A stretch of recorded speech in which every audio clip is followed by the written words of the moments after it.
Hello students, welcome to वायु learning. आज की क्लास में हम इस चैप्टर का लास्ट टॉपिक पढ़ने वाले हैं जो है वायरस, विरियोइड्स, प्रियॉन्स और लाइकन्स। तो सबसे पहले हम बात करते हैं वायरसेस के बारे में। क्या होते हैं वायरसेस, कैसा कुछ इनका स्ट्रक्चर होता है, इसके बारे में हम आज पढ़ेंगे। अब वायरस जो है, ठीक है, वायरस का मतलब क्या होता है? विनोम और पॉइजनस फ्लूइड, ठीक है, यानी जहरीला फ्लूइड जो है उसको हम क्या बोलते हैं? वायरस। ठीक, इसका मतलब ये होता है। वायरसेस को 5 किंगडम में कहीं पे भी प्लेस नहीं किया गया क्योंकि इनका खुद का कोई सेल नहीं होता है, यानी ये नॉन सेलुलर ऑर्गेनिजम्स होते हैं। इस वजह से इनको 5 किंगडम क्लासिफिकेशन में कहीं पे भी प्लेस नहीं किया गया। तो वायरसेस कैसे ऑर्गेनिज्म है? नॉन सेलुलर ऑर्गेनिज्म, और इनके ऊपर क्या होता है? क्रिस्टल का स्ट्रक्चर बना होता है, यानी एक इनएक्टिव क्रिस्टल स्ट्रक्चर होता है, उसके अंदर इनका एक जेनेटिक मटेरियल होगा। ठीक है, वायरसेस होते हैं क्या? ऑब्लिगेट पैरासाइट, यानी इनको होस्ट चाहिए ही चाहिए, बिना होस्ट के अपना काम नहीं कर पाएंगे। तो they are obligate parasites. They contain genetic material, यानी डीएनए और आरएनए में से कुछ भी हो सकता है इनके अंदर। प्लांट्स को जो वायरसेस इन्फेक्ट करते हैं उनके अंदर सिंगल स्ट्रैंडेड आरएनए होता है, लेकिन जो एनिमल्स को वायरस इन्फेक्ट करता है वो उसमें सिंगल और डबल स्ट्रैंडेड आरएनए और डीएनए हो सकता है। ठीक है, यानी जो भी एनिमल को वायरस इन्फेक्ट करेगा उसमें सिंगल स्ट्रैंडेड या डबल स्ट्रैंडेड आरएनए डीएनए में से कुछ भी हो सकता है, लेकिन जो प्लांट को इन्फेक्ट करेंगे वायरस, उनमें सिंगल स्ट्रैंडेड आरएनए ही होगा। ओके, वायरसेस बहुत सारी डिजीज़ कॉज करते हैं। बहुत सारी डिजीज़ हमें पता है वायरसेस जो करते हैं, जैसे कोरोना वायरस है, ठीक है, मम्स है, स्मॉल पॉक्स है, हर्पीस, इन्फ्लुएंजा, एड्स वायरस, ये सब क्या है? बहुत सारी डिजीज़ जो हैं ये हमें करते हैं। प्लांट्स के अंदर अगर हम देखें तो वायरल डिजीज़ जब प्लांट को हो जाती है तो उसके अंदर क्या सिम्टम आते हैं? मोज़ेक फॉर्मेशन है, जैसे उसका जो लीफ होगा ना उसमें बड़े सारे कलर्स जो हैं वो पैचेस देखने को मिलेंगे, डिफरेंट कलर्स के, वाइट, येलो, अलग अलग, ये हमें देखने को मिलते हैं। उसका कलर चेंज दिखेगा, लीफ रोलिंग दिखेगी, कर्लिंग दिखेगी, येलोइंग दिखेगी हमें लीफ में, और वीन क्लियर हो जाएगा उसका। ठीक है, और उसकी प्लांट की ग्रोथ जो होती है वो भी रुक जाती है। ठीक है, अब हम बात करते हैं वायरसेस में जो अलग अलग टाइप्स होती हैं वायरसेस में। तो हम यहाँ जो बुक में दिए गए हैं बैक्टीरियोफाज और टीएमबी, इसके बारे में थोड़ी सी बात करेंगे, फिर हम विरियोइड्स, प्रियॉन्स और लाइकन्स पढ़ते हैं। तो अब हम बात करते हैं बैक्टीरियोफाज। तो देखो बैक्टीरियोफाज क्या है? बैक्टीरियोफाज वो वायरस जो बैक्टीरिया को इन्फेक्ट करेगा उसको हम बोलते हैं बैक्टीरियोफाज। बैक्टीरियोफाज जो हैं वो जब तक उनको कोई होस्ट नहीं मिलता, यानी इनको कोई जब बैक्टीरिया नहीं मिलेगा तो ये कैसे होंगे? इनर्ट होंगे, इनएक्टिव रहेंगे। ठीक है, कुछ वायरसेस जो होते हैं वो कैसे होते हैं? क्रिस्टलाइज्ड होते हैं, यानी जो हम इनका ये हेड पोर्शन देख रहे हैं ये किसका बना है? ये क्रिस्टल स्ट्रक्चर जैसा दिखता है, और ये किसका बना होता है? प्रोटीन का बना है, यानी जो हेड है उसको हम बोल रहे हैं कैप्सिड, यानी प्रोटीन कोट है, जो क्या करता है? जेनेटिक मटेरियल जो होता है, जैसे न्यूक्लिक एसिड, डीएनए है यहाँ पर, है ना, इसको प्रोटेक्ट करता है। इसके जो डिफरेंट डिफरेंट सब यूनिट्स होते हैं ना इस कैप्सिड के, प्रोटीन कोट के, उसको हम क्या बोलते हैं? कैप्सोमेयर्स, कैप्सोमेयर्स बोलते हैं। ठीक है, तो यहाँ पर जब तक इसको कोई बैक्टीरिया नहीं मिला है तब तक ये इनएक्टिव रहेंगे। इनके ऊपर जो है वो एक क्रिस्टल स्ट्रक्चर प्रेजेंट होता है जो किसका बना होता है? प्रोटीन का बना, जिसको हम कैप्सिड बोलते हैं, हेड पोर्शन। अच्छा, रेप्लिकेशन जो होती है वो ये कैसे शो करते हैं? They reproduce using the metabolic, यानी अपना नंबर कैसे बढ़ाएंगे? जो होस्ट सेल की मशीनरी पूरी ले लेंगे वो, और उनको फिर इन्फेक्ट करते हैं केमिकली, यानी ये क्या करेंगे? ये अपना जो जेनेटिक मटेरियल है वो बैक्टीरिया के अंदर डाल देंगे और वहाँ पर जाकर ये नंबर बढ़ाएंगे। अब यहाँ पर दो चीज़ें होंगी, एक होती है इसमें लाइटिक साइकिल, और एक होती है लाइसोजेनी। ठीक है, एक होती है लाइटिक साइकिल, दूसरी होती है लाइसोजेनी। लाइटिक साइकिल में ये बैक्टीरिया सेल को बर्स्ट करेंगे, अपना कॉपी जो है वो नंबर बढ़ाएंगे और फिर उस बैक्टीरियल सेल को बर्स्ट कर देंगे और निकल के दूसरा होस्ट पकड़ेंगे। लेकिन लाइसोजेनी में ये क्या करेंगे? अपना डीएनए और बैक्टीरिया का डीएनए मिक्स हो जाएगा इनका। ठीक है, आधा डीएनए बैक्टीरिया का होगा, आधा डीएनए इनका खुद का होगा। ठीक है, तो मिक्स करके ये अपना नंबर बढ़ाएंगे। तो इस तरह से ये पूरा होस्ट सेल की मशीनरी को यूज़ करते हैं। ठीक है, they are made up of one of the DNA और आरएनए एंड प्रोटीन। ये किसके बने होते हैं? डीएनए के, आरएनए देख ही रहे हैं हम, किसी में आरएनए होगा किसी में डीएनए होगा, और ऊपर से क्या देख रहे हैं? जो हेड पोर्शन किसका बना है? प्रोटीन का बना हुआ। ठीक है, तो इस तरह के ये प्रोटीन के और आरएनए डीएनए के बने होते हैं। प्रोटीन कोड को हमने देख लिया, क्या बोला, कैप्सिड बोला। किसका बना होता है, छोटे छोटे सब यूनिट्स होते हैं जिनको हम बोलते हैं कैप्सोमियर्स। इस तरह से छोटे छोटे ये सब यूनिट्स का ये पूरा क्रिस्टल स्ट्रक्चर जो है, कैप्सिड हेड जो है वो बना हुआ है, जिनको हम कैप्सोमियर्स बोल रहे हैं। ये क्या करता है, न्यूक्लिक एसिड को प्रोटेक्ट करता है। अगर हम ये बैक्टीरियोफाज का स्ट्रक्चर देखें तो हेड पोर्शन तो हमें पता लग गया। अब नीचे जो पोर्शन होता है उसको हम बोलते हैं टेल पोर्शन। किसकी बनी होती है टेल, एक तो ये कॉलर है और दूसरा जो है ये शीथ है, ठीक है, एक शीथ होगा और दूसरा कॉलर है, ठीक। नीचे एक बेस प्लेट होती है और उसके नीचे स्पाइक्स लगे होते हैं और यहाँ पर टेल फाइबर्स होते हैं। तो इस तरह का स्ट्रक्चर जो है वो बैक्टीरियोफाज का होता है। अब हम बात करते हैं टबैको मोज़ेक वायरस की।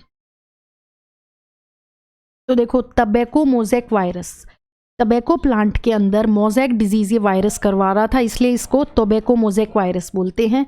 डिमिट्री इवानोव्स्की ने क्या बताया कि भाई जो टबैको है उस प्लांट के अंदर एक मोज़ेक डिजीज़ हो रही है जो कुछ माइक्रोब्स करवा रहे हैं, ठीक है। अब पता नहीं था कि ये माइक्रोब्स हैं क्या, ये बैक्टीरिया है या कुछ और है। तो हमने सोचा कि भाई इनको क्या किया जाए कि बैक्टीरिया प्रूफ फिल्टर से पास करवाया जाए। अगर ये पास हो जाएंगे तो फिर कुछ और है, और अगर पास नहीं हुए तो मतलब बैक्टीरिया ही है। तो जब इनको बैक्टीरिया प्रूफ फिल्टर से पास करवाया गया तो ये पास हो गए। तो इससे समझ में आ गया कि बैक्टीरिया तो नहीं है, क्योंकि अगर बैक्टीरिया होता तो पास नहीं होता।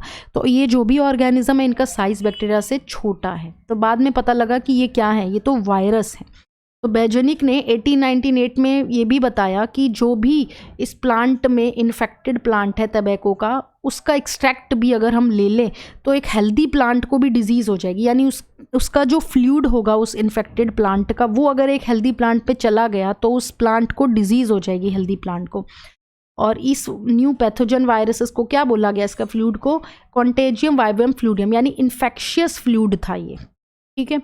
स्टैनले ने 1935 में क्या कहा कि वायरसेस जो हैं वो क्रिस्टलाइज्ड होते हैं और इन क्रिस्टल्स जो हैं ये किसके बने होते हैं, प्रोटीन्स के। हमने अभी बैक्टीरियोफाज में देखा था, ठीक है। और जब तक इनका होस्ट नहीं मिलता है तब तक तो ये इनर्ट इनएक्टिव रहते हैं, और जैसे ही इनका होस्ट मिलता है ये अपना नंबर बढ़ाते चले जाते हैं, ठीक है। तो जैसे यहाँ पर ये बताया हुआ है टीएमबी का स्ट्रक्चर कि ये क्या है, कैप्सोमियर्स हैं, इतने सारे कैप्सिड जो है, यानी जो एक प्रोटीन कोट है पूरा, उसमें अलग अलग सब यूनिट्स प्रेजेंट है, कैप्सोमियर्स प्रेजेंट है। क्योंकि ये प्लांट वायरस है तो यहाँ पर जो जेनेटिक मटेरियल है वो क्या है, आरएनए होगा, ठीक है। तो इस तरह का जो है वो टीएमबी का, टबैको मोज़ेक वायरस का स्ट्रक्चर होता है। अब पढ़ेंगे हम विरियोइड्स, प्रियॉन्स एंड लाइकन्स। अब देखो विरियोइड्स क्या होते हैं। 1971 में टीओ डायनियर जो थे उन्होंने एक ऐसा इन्फेक्शियस नया एजेंट देखा जिसका साइज़ जो था वो वायरस से भी छोटा था, और ये किस में डिजीज़ कॉज कर रहा था, पोटैटो में। आलू का जो साइज़, जो शेप था वो चेंज कर रहा था। कैसा कर रहा था, स्पिंडल शेप कर दे रहा था, ठीक है। तो इसलिए इसको बोल रहे हैं हम पोटैटो स्पिंडल ट्यूबर डिजीज़, ठीक। अब इसमें जो आरएनए था वो कैसा था, जो वायरसेस में जो आरएनए होता है उसमें एक प्रोटीन का कोट होता है, ठीक है। वो प्रोटीन कोट को हम कैप्सिड बोलते हैं, है ना। पर यहाँ पर जो आरएनए था, जेनेटिक मटेरियल था, वो बिल्कुल फ्री था, यानी उसके ऊपर कोई कवर नहीं था, कोई प्रोटीन कोट नहीं था, ठीक है। इसी वजह से इसको हमने वायरस ना बोलकर क्या बोला, विरियोइड्स बोला, ठीक है। तो विरियोइड्स क्या होते हैं, जिनका आरएनए फ्री होता है, उनके अंदर कोई प्रोटीन कोट नहीं होता। ऐसा विरियोइड जो था वो कहाँ देखा गया, वो पोटैटो के अंदर एक डिजीज़ कॉज करता है जिसको हम बोलते हैं पोटैटो स्पिंडल ट्यूबर डिजीज़। इस आरएनए का जो इसका जेनेटिक मटेरियल जो था इस विरियोइड का, उसका जो आरएनए था उसका मॉलिक्यूलर वेट काफ़ी ज़्यादा लो था, ठीक है। तो ये थी बात विरियोइड्स की। अब हम बात करते हैं प्रियॉन्स।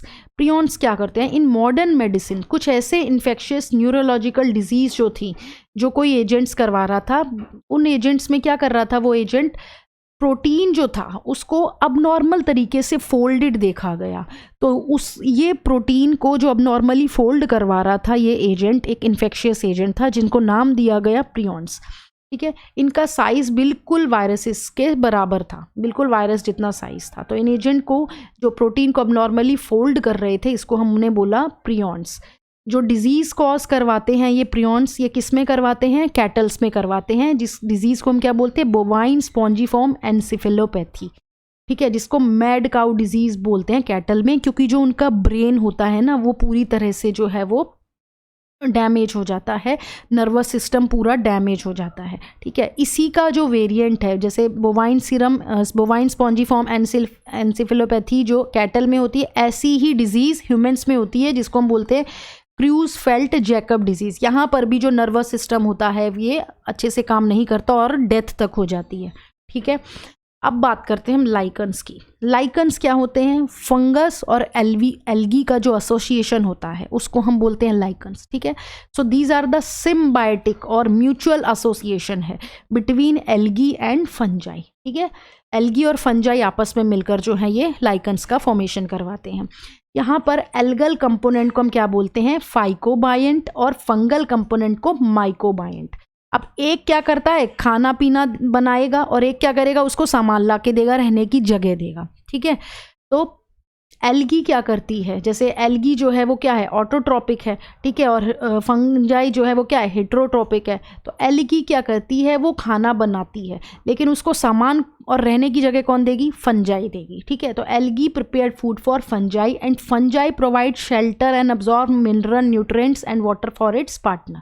ठीक है, तो फंजाई क्या कर रहा है? उसको रहने की जगह दे रही है, शेल्टर प्रोवाइड कर रही है, ओके, सामान ला कर दे रही है, सारी चीज़ें जो है वो उसको फंजाई दे रही है, और एल्गी बदले में उसको खाना बना कर दे रही है। सो यानी क्या है? म्यूचुअल एसोसिएशन है दोनों का।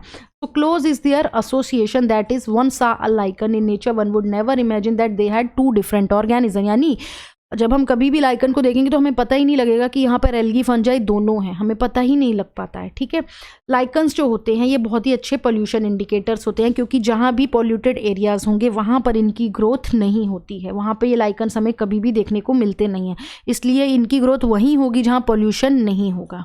ठीक है, तो ये इस चैप्टर का लास्ट टॉपिक था।